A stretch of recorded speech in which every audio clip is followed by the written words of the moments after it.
You can also join us, follow us on our X handle at Lagos Traffic 961. We're also streaming live on YouTube, Traffic Radio 961. Yeah, it's AUTOMEDICS, and we talk about cars. So, sharing also issues with Tokunbo, Adegoju.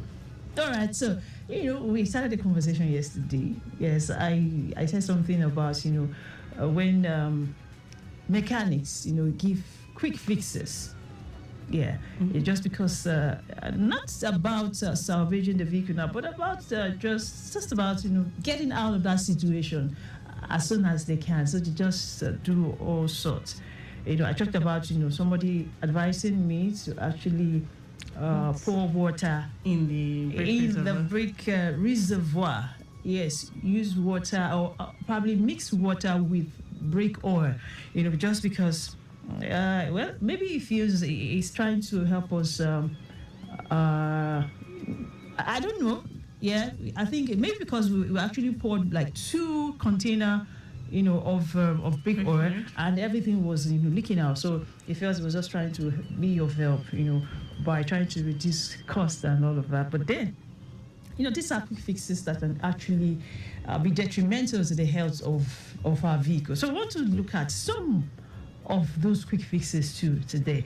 And that's why we come on AUTOMEDICS every weekday, Mondays through Fridays. It's not just about coming to take our questions. Sometimes you just have to educate yourself, be knowledgeable about the type of car you drive.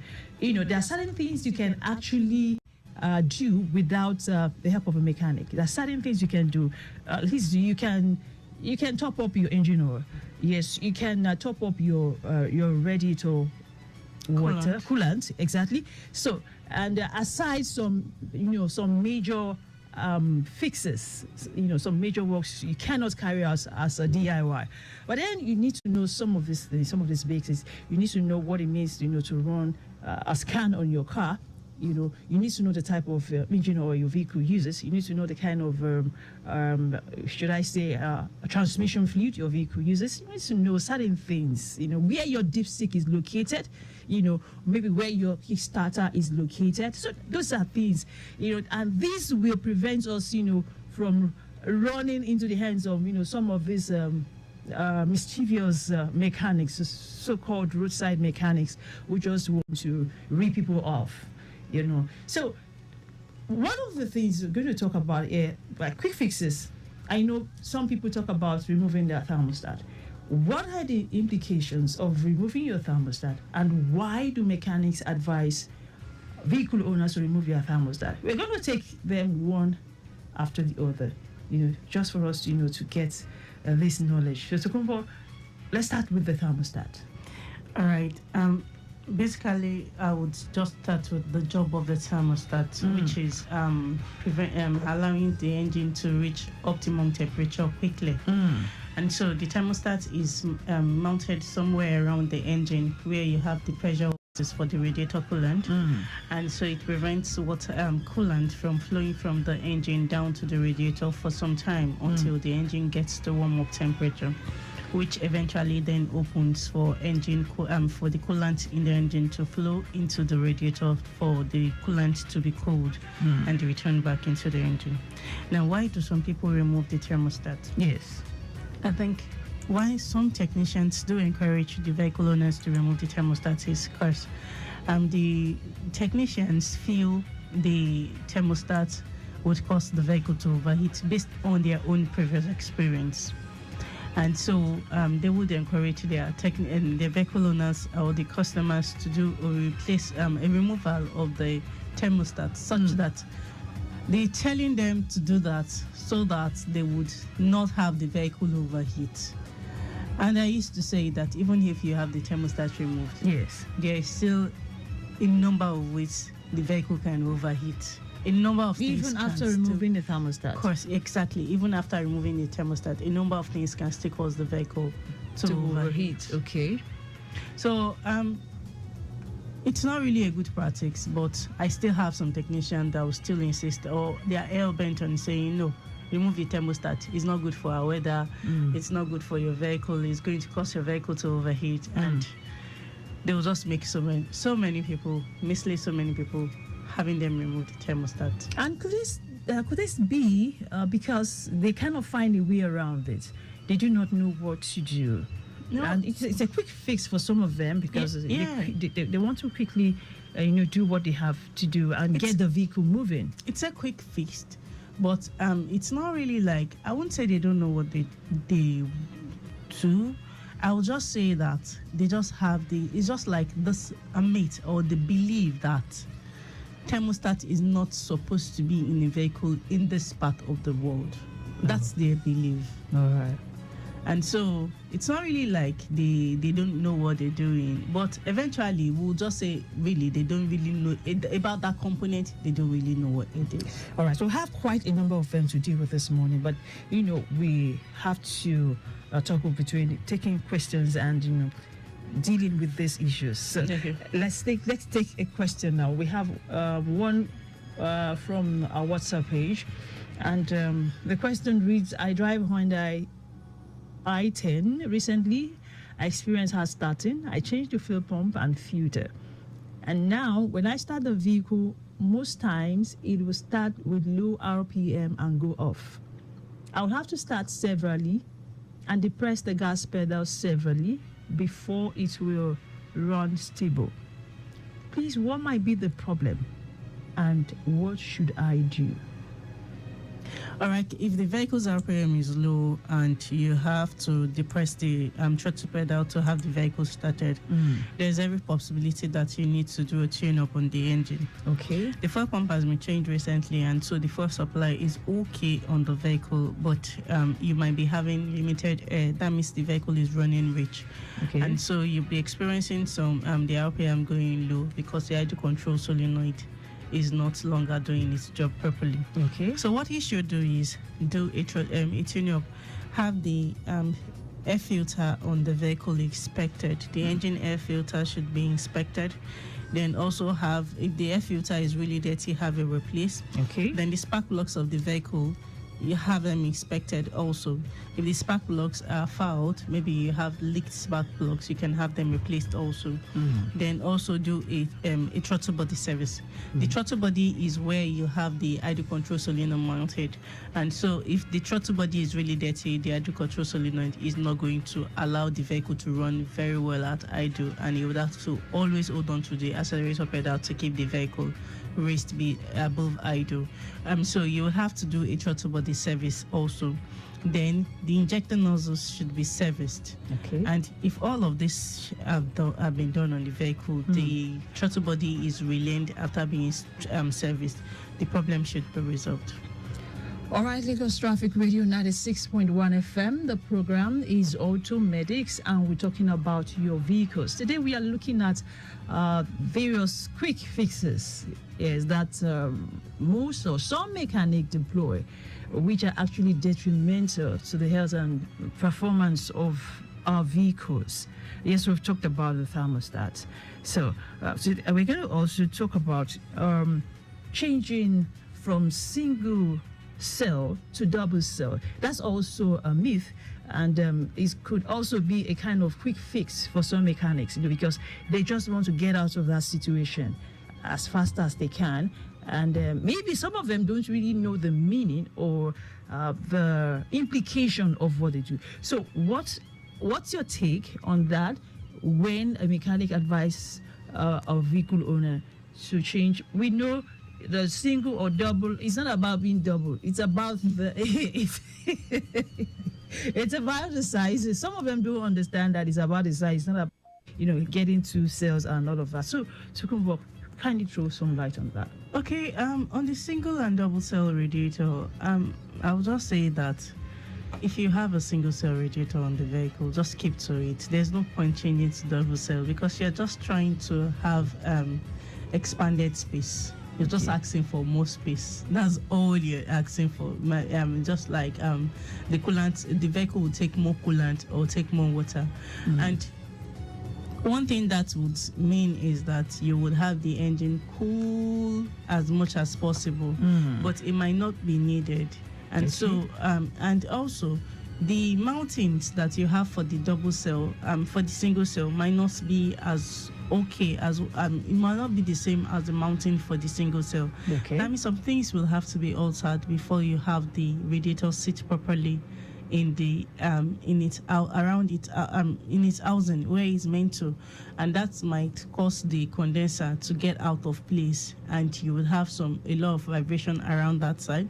Another thing that will happen over time is you would have some edges, maybe the edge of the radiator, getting into the condenser, and because the condenser is made up of fins like the radiators, you can have the radiator forcing itself into the condenser.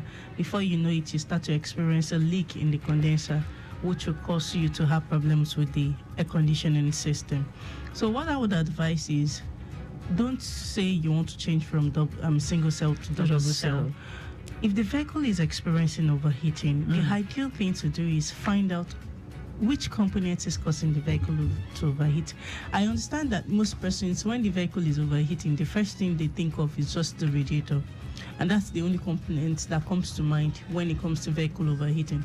But that's not true, because it's not only the it's not only the radiator that does it's not only the radiator that is a component in the cooling system. There are other components of the cooling system. Okay. And so any of those components could fail and will cause the vehicle to overheat. Before you think of changing the radiator, be sure, ascertain that it's the radiator that's really gone bad, or something else is the problem. All right, so you should first ascertain that it is the radiator that is going bad. It could be something else, but then you have to be sure before you start changing parts or, reversing anything. Okay. Another question here reads, what's the right transmission fluid for a Corolla 2007? The transmission fluid for a Corolla 2007 is WS World Standard. World Standard. Okay.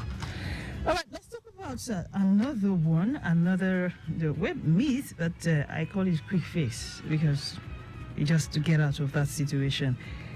Okay, when you are in a situation and maybe you discover that your radiator dried up, and then you are probably in a place where you cannot access coolant. Okay.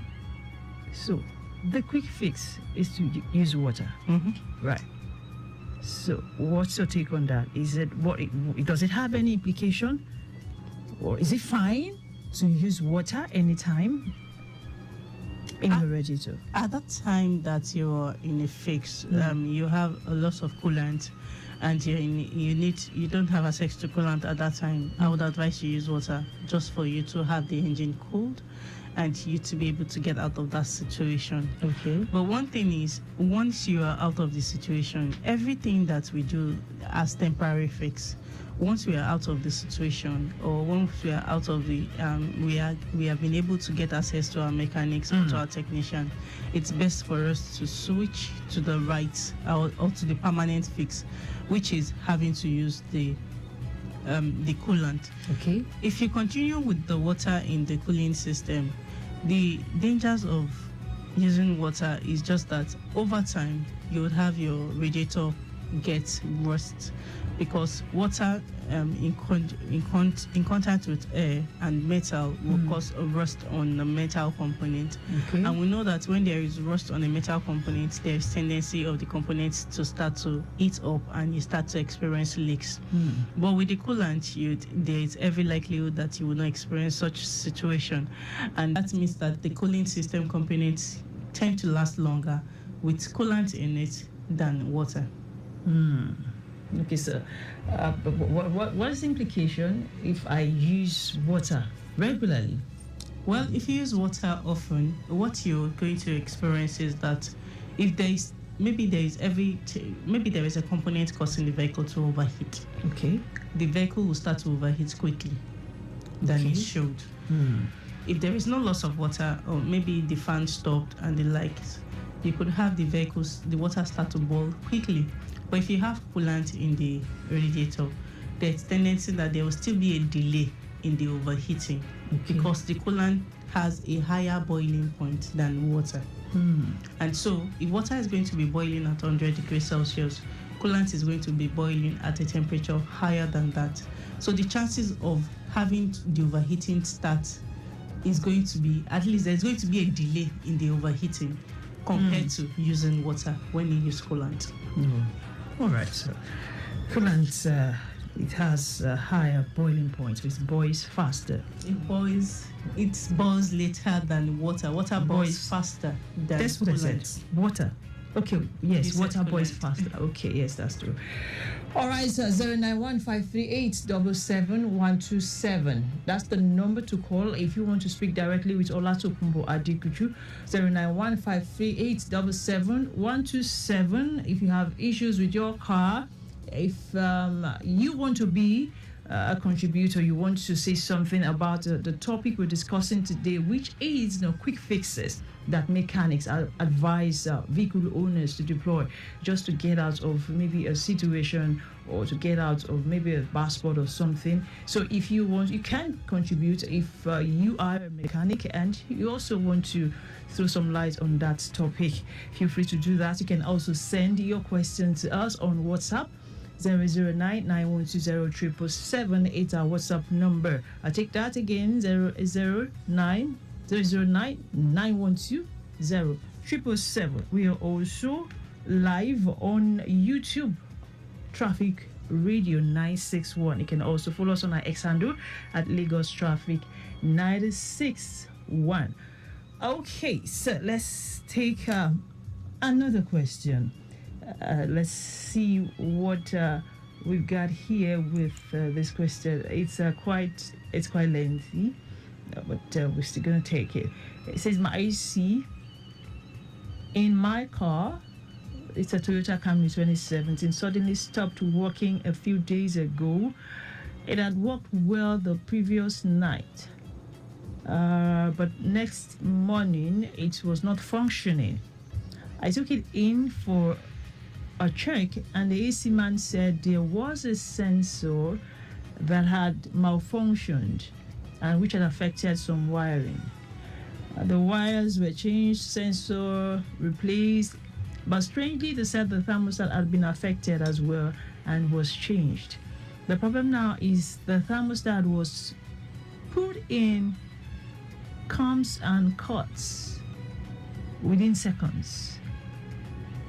You understand that? I'm trying to. Okay. It says the thermostat. Okay, probably you. Yes, it said. Clarify that. It said they changed the thermostat. Yes, I'm not sure. Put in. Yeah. Comes on and cuts quickly. Yes. I get. Yes, thermostat has been fixed. Okay, so it says it doesn't stay on for more than about 30 seconds. Cuts off and comes back on within 7 seconds. It is not giving me a proper cooling. Can anything be done? The original thermostat was not behaving this way. If the thermostat kicks in while I'm driving, I can feel the drag on the vehicle. It's almost as if there's an automatic slowdown of the vehicle. Okay, I think I understand what the person is saying. Okay. But they did an electrical repair. Yeah. What electrical repair did they do? Because I'm not sure any component was replaced as from the question, from the explanation is sent. But one thing is, if the thermostat is going off quickly, yes, what is happening is that the thermostat is stopping the compressor as quickly as possible. But it's supposed to allow the compressor to compress the refrigerant and pump it around the cooling and the air conditioning system for some time, such that the cabin will be cooled. Then when there is freezing detected in the cabin, in the evaporator, the thermostat cuts the compressor. That stops the compressor from working for some seconds. Then turn it on again. But in this case now, the thermostat is doing its job quicker than it should. And that's a problem. It's not something that should be overlooked. Okay. So one thing I would advise this person to do is have his technician inspect that thermostat first. But because of the drag that he's saying he's experiencing on the vehicle, I don't know if they worked on the compressor, if there is any repair that was done on the compressor, because if there is excess load being drawn on the vehicle by the compressor, that's when it's going to be experiencing this drag on the vehicle. But one thing again I would advise this person to do, if there was no work done on the compressor, maybe he should tune his engine. Because if the engine is not also having enough power to put out, the compressor is going to be drawing a lot of power from the engine and there will be a drag on the vehicle. So you might want to do a tune-up on the vehicle also and see if that would improve the performance of the engine. Tune-up being the spark plugs checked. If they are fouled, have them replace it. If do an inspection on the air filter. If the air filter is dirty, have it replaced. Then also do a throttle body service and injector nozzle service. But the thermostat should be inspected. It might need to be replaced. Now it says nothing was done on the compressor. Okay, so you should just do a tune-up on the engine. The tune-up might be the reason why the is experiencing a drag on the vehicle. All right. Yes, I hope we got that. Lagos Traffic Radio 96.1 FM. The show is AUTOMEDICS, and we are talking about your vehicles.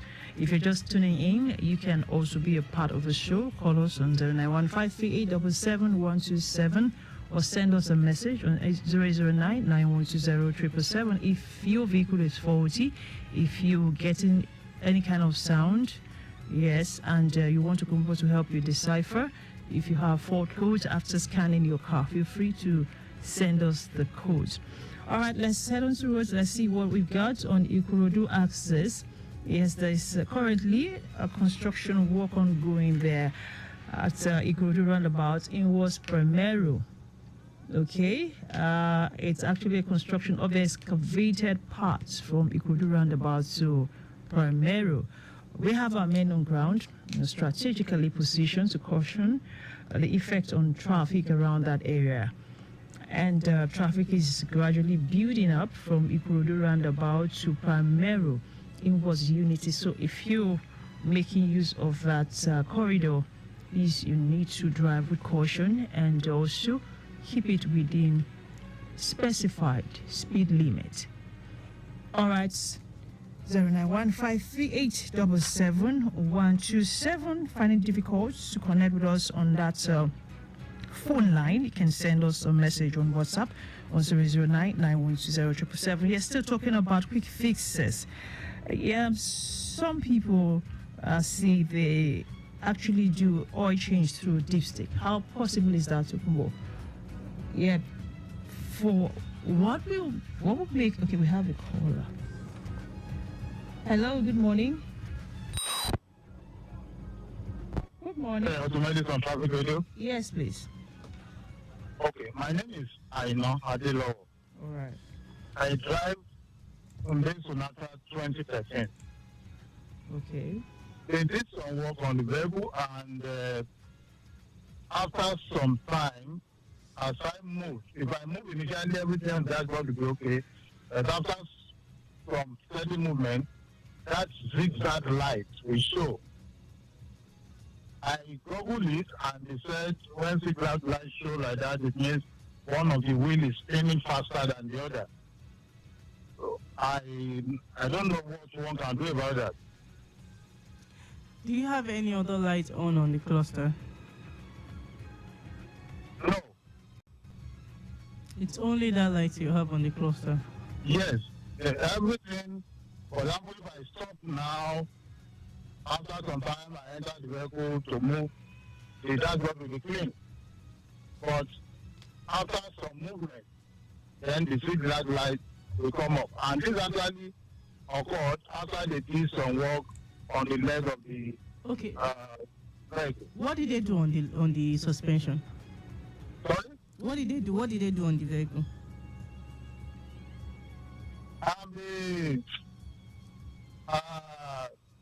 That time I called AUTOMEDICS, they changed some, I forgot what they changed now. So I call that time to let them know that if I step on the brake, it's making noise and all the rest. And they told me that maybe there's something they need and all the rest. So when they losing it and couple it back again, everything was fine apart from this zigzag light that is now coming up intermittently. All right, you can listen from the radio. Sorry? You can listen from the radio. You can. I'm sorry, I'm not telling you You what. can listen from your radio. From the radio? Yeah. Okay, thank you. All right. Thank you. Okay, you said they did some suspension work on the vehicle and now is experiencing the sleep lights coming on the vehicle. Yes. I think what I would advise this person to do is first do an alignment on the vehicle. Okay. Now, the reason why you want to do an alignment is that it's possible that they work on the tie rod and socket. And that's why I was asking to know what they did exactly, but it doesn't seem to know the components that were worked on or replaced. And so if the if the tie rod ends and sockets have been removed and replaced, yes, you would have to do a wheel alignment, especially if it wasn't done, and because the tires need to be parallel with themselves and perpendicular to the road. And so if you don't have this on the vehicle, you might have the slip lights coming on while driving. And other things I would also advise you do is, if the vehicle is not a front-wheel drive, you might want your technician to do a check on the differential. That's the one they call the rear axle. Okay. Because if the rear axle is low on fluid, you might also be experiencing a problem like this. There might be no fault code, but you might be experiencing something like this coming on the cluster. So you also want to check the fluid level on the differential to see if the differential fluid is not low. That's the one they call the rear axle. Okay. All right, since back to our discussion. Yeah, I was trying to ask if it's possible to carry out oil change through the dipstick in a vehicle. Oil change, engine oil change. I don't understand. Is it possible to do that? I don't know, but I don't think so. Because there is there is an opening on the engine where you would have the oil poured into the engine. Exactly. And so I don't think it's ideal for anyone to try to pour oil through the dipstick. After draining the oil, is it possible for them to actually fill up the engine from the dipstick? I don't know if it's not I'm not saying it's not possible, but ideally there is a space close to that dipstick where you can fill in oil. And so it's just going to be, I don't think it's something that anybody should do. Is there any implication if you do that? Well, there shouldn't be, because but you will struggle to fill in the engine oil because that thing is so tiny. Okay. And because the reason why I'm saying that it will struggle is because when we want to fill in the transmission oil, we struggle because we have to fill in through the dipstick actually. Oh, really? In some cases, you would have to fill in through the dipstick. And so there is a lot of struggle. You have to get something of that size for you to fit, and at the same time, you have to look for a bigger opening that you're going to put in so you don't waste the transmission fluid. And so, yes, we do that for transmission fluid. But for engine oil, there is always an engine oil filler cap where you would open up that black filler cap and you just fill in the engine oil. So why do you want to go through the stress of using dipstick when you can easily fill in from these are things that some people do. Some mechanics will tell you they've actually carried out this, kind of method. Probably used this method. I'm actually looking at a situation that can warrant you to do it. Now, there was a day we wanted to fill in. We want to top up the engine oil on a vehicle, and we're trying to open the filler cap. We did it took a lot of effort from different technicians to be able to open that filler cap. We don't know the person that actually did a service on the vehicle and tightened the filler cap, but it was so tight that we had to use all the methods we have to open it. So I'm now looking at the situation like somebody would just be like, why do I go through this all of this stress? Exactly. Why can't I just remove the dipstick and at least the dipstick was what I used to check the level. I can just pour it from there. And I think somebody can try to do that. Well, maybe you should try that. No, I won't. I won't do that. Now you said there are no implications. So if there are no implications and you want to actually see if it's possible, because someone has told me that it is possible. No, I'm not doing it. You're not going to do that. Yeah. You're not going to waste your time doing that. Do that. Exactly. All right, this is still AUTOMEDICS on Lagos Traffic Radio 96.1 FM, and we are talking about your vehicles, sharing auto issues with Tokunbo, Adegoju. Lexus ES350 2011, my car smokes a bit and short oil. I plan to ring the piston for now, as I do not have funds to completely overhaul or replace the engine. Would that be a good decision? All right. I would not go against your decision. It's something that is doable, but it's just for you to have a very good technician that would help you do the overhaul, because the overhauling kit has to be genuine. If you get genuine overhauling kits, then after the engine has been overhauled, you will still have the engine serve you for a long time before you do a replacement eventually. But if you don't have very genuine overhauling kit, if they put in if they did do an overhaul on the vehicle, it might not take up to 2 months that one will start to experience another problem on the vehicle. So it's best for you to ensure your technician gets you the parts that are genuine, that will be used for the overhauling. All right, please ensure your technician gets you the right parts, genuine parts now. All right, so let's see. We have code P0128. It says this came up on its instrument cluster. It's a Toyota Camry 2004 model. So we'd like you to help us interpret that code. P0128 is coolant thermostat malfunction. Okay. And so if you have a fault code P0128 on the vehicle, the first thing you want to check as a vehicle owner to see is there a coolant thermostat in the vehicle?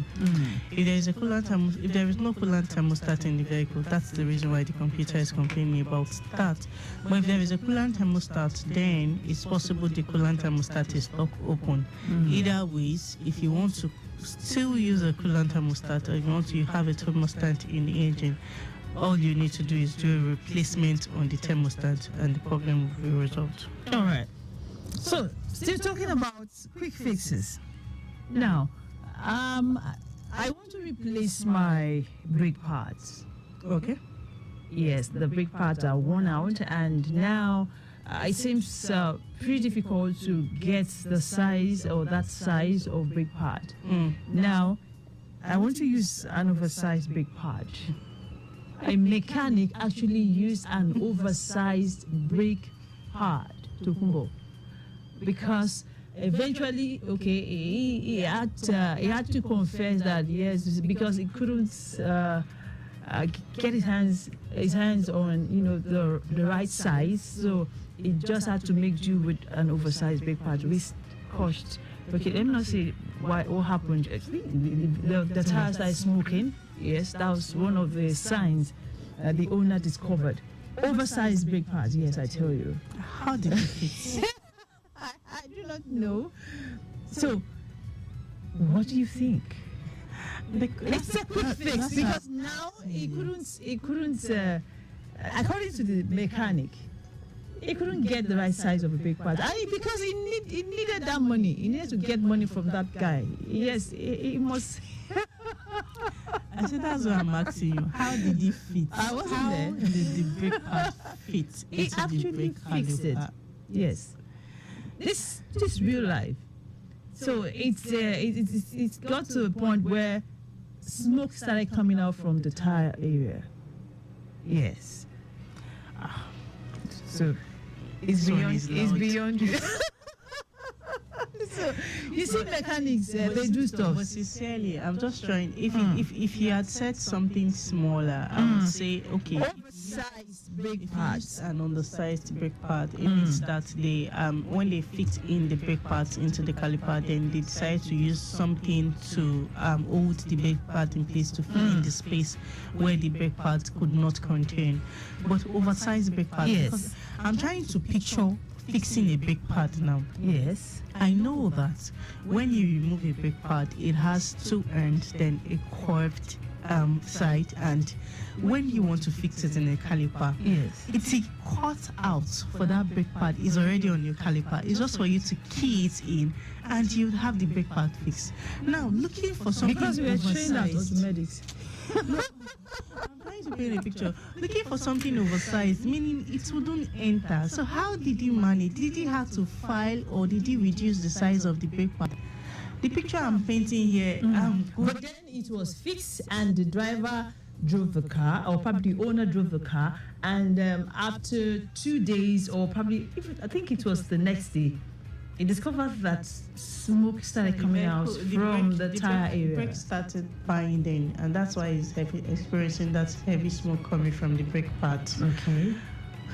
So what's your advice now? Assuming the mechanic couldn't, get the right brake pad, or probably the right size of a brake pad. So is it better to actually use an undersized brake pad, or what should be? I've not been in a situation. You have not been in that kind of fix. Exactly, that I will not see the exact brake pad for a vehicle. Okay. So I really don't think I have. So something I have not some done things are before, weird and people do something it. I've not done before, I wouldn't be able to say what to do. But sincerely, ideally, I don't think there should be, one should use an undersized or oversized brake pad when you should find the exact type of brake pad.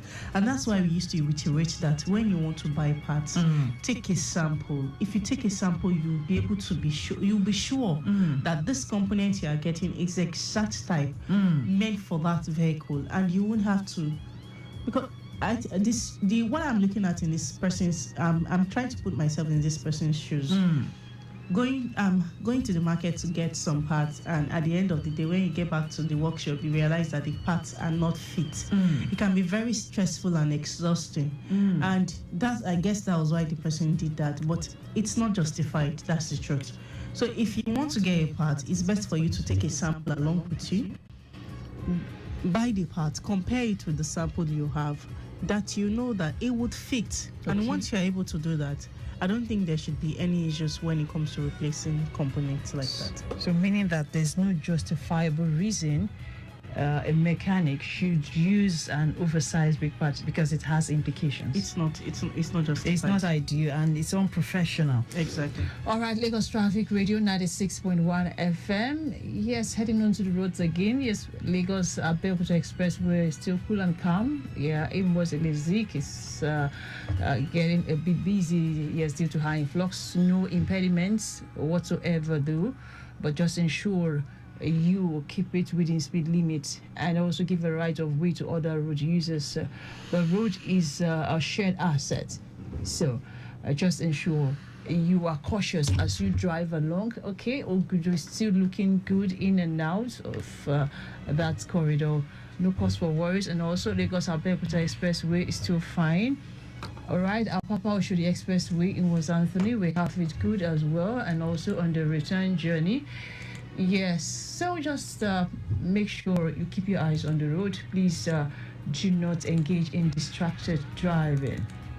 Yeah, it's still AUTOMEDICS, Lagos Traffic Radio 96.1 FM, and we are talking about quick fixes, that some of these mechanics engage when they try to fix your vehicles, and the implications it has on your car. Yes, we know, yes, we have side effects of some of these things. In fact, all of them. Yeah, it reduces the performance of a car. It can actually get some other components damaged. The vehicle is at a risk. Yeah, when you do some of these things. Okay, so we still have Tokunbo Adegoju in the building, so you can still send us your questions, send it to our WhatsApp platform. We can also call us on 09153877127 to speak directly with Tokunbo Adegoju. Removal of follow-on parts. So, when you remove follow-on parts for another one, now let's assume. Now, the follow-on parts, maybe it's actually bad. Is there any special thing about follow-on parts vis-a-vis, getting maybe another Another Tokunbo. parts. Exactly. Is it that the follow-come parts are more durable? So is there an implication attached to when you remove a follow-come part in a vehicle for maybe a new one or another Tokunbo? Well, based on my history on follow-on parts, I understand that the parts that come directly with the vehicle tends to be very durable and last longer than the replacement parts. Okay. But the truth about replacement part is there are grades to the replacement part also. So it's how much one is ready to pay for replacement parts that will determine what replacement parts we will get that will be as almost as durable as the follow-come part you have removed on the vehicle to be replaced. So the idea behind going for Tokunbo parts is most persons will say Tokunbo parts are also follow-come parts that have not reached the end of their lives. But I have got to understand that really I don't think there is anything Tokunbo parts in the market any longer. Most of the parts are just parts that have been refurbished. Okay. And some of these parts are even almost at the end of their life. Once you stumble on them, the next 1 month or 2 weeks, it's dead again, and you're back to the same spot you were before you got those parts. And so most people used to still encourage that you get Tokunbo parts, but I would always say that it's best for you to get genuine parts, and those genuine parts will still serve you for a while. But there are some genuine parts that when you get them, as long as it's a very high grade, it would serve you very well. All right. Hello, good morning. Good morning. This is AUTOMEDICS. Yeah, these Okay. just wanted to add to the conversation as regards the big part oversize and then the undersize. Okay. Yeah, actually, the cases where I was also with you guys yesterday, the hydraulic and water. So in those cases, we need to put in the scenario of what if that is the only thing that is available. You are an emergency, you are in stock environment, and this is what you can only get. So that's where those things comes in, based on just trying particular location. So you just may think of the alternative means of getting out from that spot for safety, for the vehicle safety and the passenger safety. So that's where those things come in actually. So in the area of maybe using a brake pad that is on the right, I'm for you to make it work at that point. At point. To take you out from that get you out. location. Yes. Ma'am? Yes, thank you. Hello? Yes, we can hear you. That's always the, Oh. so that's always the area where it comes in. And like also the water too, as you said, it's aware. Yeah, in those days they use water too. Some even turn to mix it with sugar. It's fine. They'll find it's not to replace the brake right there, but it's just to take you out from that spot to show that an emergency case that you don't have option. This is the only thing that's available. At least that can better than let it be empty. So that is where the initiation comes in. And there are also cases where they tell you that your radical is leaking, or you get your plantain to punch it. So there are different things, but those things come when there is no alternative. Let's just look for a way to just be safe. That's where those things. So that is just my input on that aspect. Thank you. Thank you very much for your contribution. Thank you so much. So, Tokunbo, you heard that, right? So, I don't know what to say. Yes, maybe you have not experienced some of these things, but now you can, relate with what he's saying. There are some emergency cases that people do things, just to get out of that situation. You might not have experienced them, but there are some people who have experienced these things, and they are telling you for real that, no, this is how it works. I just have to get out of that place. Anyhow, you understand? Yes. I would agree with you, but don't they have implications, like he said. And you also mentioned that if you do that at some point, then you should know that that is temporary. I used to say it, but the question is, okay, look at it now. Okay. The for the case of the oversized brake pad you talked about, it wasn't like it's an emergency situation. Hope you know that. But for that was the only thing he could lay his hands on at that time. It wasn't an emergency situation. Okay. Because if it was an emergency situation, the person would not drive the vehicle the next day with that brake pad. I don't know if you understood. Okay. It wasn't an emergency situation. It was a situation that fixed brake pad for my vehicle. Okay. And he didn't get brake pad, then he went for an oversized brake pad. That's I don't a quick know fix. if my that one is a quick fix. It's a quick fix. That's not emergency, but now the last caller is talking about an emergency situation. Maybe yes. The vehicle was driving, and all of a sudden they got to realize that the brake pads were very flat. Exactly. And the vehicle's brakes are bad, and the only one they could have access to was something that's just to get them out of the situation. And maybe it's actually late in the night, and they just have to. So he's talking about emergency situation. Emergency. There are a lot of things we do when it comes to emergency situations, but not to talk about quick fix. Because now that of using an oversized brake pad is not an emergency situation.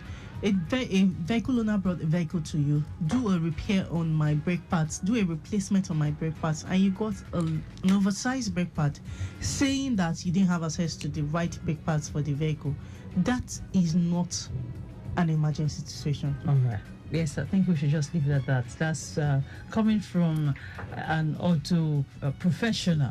Yes, but now he said if he finds himself in an emergency situation, you rather go for that oversized brake pad just to get out of that situation, right? So, okay, well, in all, it's not ideal to do certain things on our vehicles. Exactly. So that's where we just call it a wrap on AUTOMEDICS today. All right. We want to say a very big thank you to Tokunbo Adegoju. Thanks for enlightening us today and also fixing our cars. Big ups to our social media team, Opayami Shodunke and Afe John. Thank you for always I've always been there. Yes, live streaming and doing all of that. I also have two of our interns here in the building. Thank you for being part of the show. Welcome. Okay, thank you. Yes, I'll tell you, Victor, you are really, really appreciated. And also our executive producer, Tayo Akonde. Thank you so much. My name is Aderonke Irewole. The show will continue from here tomorrow, same time, 11 o'clock.